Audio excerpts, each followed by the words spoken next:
ஒட்டுமொத்த தமிழ்நாடே பார்க்கிற சட்டமன்றத்தில் தொழில்துறை அமைச்சர் கீர்த்தனா அப்பட்டமான ஒரு பொய்யை தைரியமாக பேசியிருக்காங்க.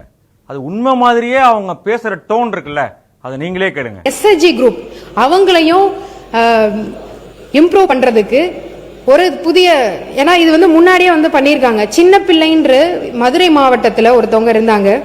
அவங்க வந்து ஓரிங் ஹைட்ரோக்ளாலிக் சிஸ்டத்தை வந்து ஆயில் லீக்காம இருக்கிறதுக்கு அந்த ஒரு இதை வந்து எம்எஸ்எம்இல இருக்கிற ஒரு எஸ்எஸ்ஜி மதுரையில் இருக்கிற ஒரு பெண்மணி வந்து அதை வந்து பண்ணிட்டு இருந்தாங்க. அப்போவே வந்து வாஜ்பாய் அவர்கள் அவங்க வீட்டில் போய் அவங்களுடைய காலில் வந்து கும்பிட்டு இருந்தாங்க.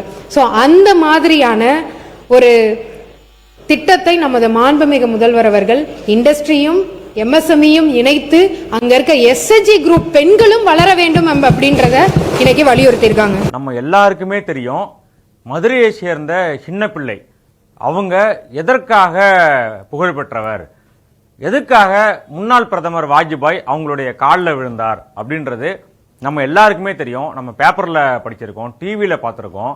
அந்த அம்மா வந்து மகளிர் சுய உதவி குழுவை ஒரு திறம்பட நடத்தினார். மைக்ரோ ஃபைனான்ஸ், அதாவது மைக்ரோ சேவிங்ஸ், இதுல வந்து பெண்களை ஈடுபடுத்தி பெண்களுக்கான பொருளாதார தன்னிறைவை ஏற்படுத்துறதுக்கான அந்த முயற்சியில ஈடுபட்ட காரணத்துக்காக அப்ப இருந்த திமுக அரசு அந்த அம்மாவை பாராட்டி ஒரு விருது கொடுத்துச்சு. அதே போல ஒன்றிய அரசு பாஜக அப்போ வந்து ரூல் பண்ணிட்டு இருந்தாங்க. அவங்க சின்ன பிள்ளைக்கு ஸ்ரீ சக்தி அப்படின்ற ஒரு விருதை கொடுத்தாங்க. அந்த விருதை வாங்கறதுக்காக டெல்லிக்கு போறாங்க. பிளைட்ல ஃபர்ஸ்ட் டைம் அவங்க டெல்லிக்கு போறத அவங்களே விவரிச்சிருக்காங்க. பல பேட்டிகள்ல அந்த அம்மா பேசியிருக்காங்க. பணியாளர்லாம் சொல்லுவாங்க, ஐயோ பழையத்துல ஒண்ணு உனக்கு பயமா இருக்குமே, உனக்கு போய் ஏறி போனா ஒண்ணும் இல்லை, நல்லா தான் இருக்கு. இது முட்டாய் கொடுத்தாங்க, டீயெல்லாம் கொடுத்தாங்க. பொம்பளையாளத்தை ஓட்டினாங்க, நான் பார்த்து பொம்பளையாளு. அங்க போயிட்டு என்னுடைய பேரை சொன்னாங்க.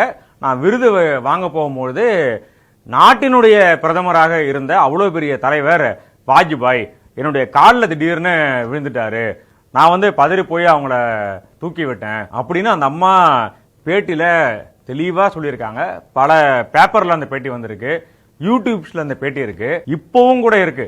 ஆனா அமைச்சர் கீர்த்தனா என்ன தெரியுங்களா பேசுறாங்க, சின்ன பிள்ளைங்கிறவங்க ஏதோ ஹைட்ராலிக் பைப்ல ஆயில் லீக்கேஜ் இருக்கான், அதை தடுக்கிறதுக்காக ஓரிங் அப்படின்னு ஒரு ரிங்கை வந்து ஒரு மகளிர் சுய உதவி குழு மூலமா பண்ணி கொடுத்தாங்களாம். அதனால அவங்களுக்கு விருது கொடுத்தாங்களாம்.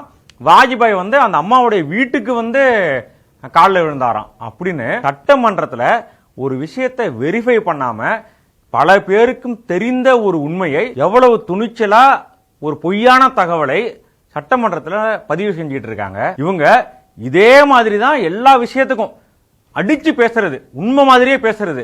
ஆனால நீங்க போய் அதை வெரிஃபை பண்ணி பாத்தீங்க அப்படின்னா அதுல உண்மையா இருக்காது. இந்த அம்மா மட்டும் இல்ல, தாவேகாவுடைய அமைச்சர்கள் பல பேர் அவங்க பேசுறது வந்து உண்மை போலவே பேசுவாங்க, அடிச்சு பேசுவாங்க, உரத்த குரல்ல பேசுவாங்க. ஆனா நம்ம போய் செக் பண்ணி பார்த்தோம் அப்படின்னா அதுல வந்து வேற மாதிரியான தகவல்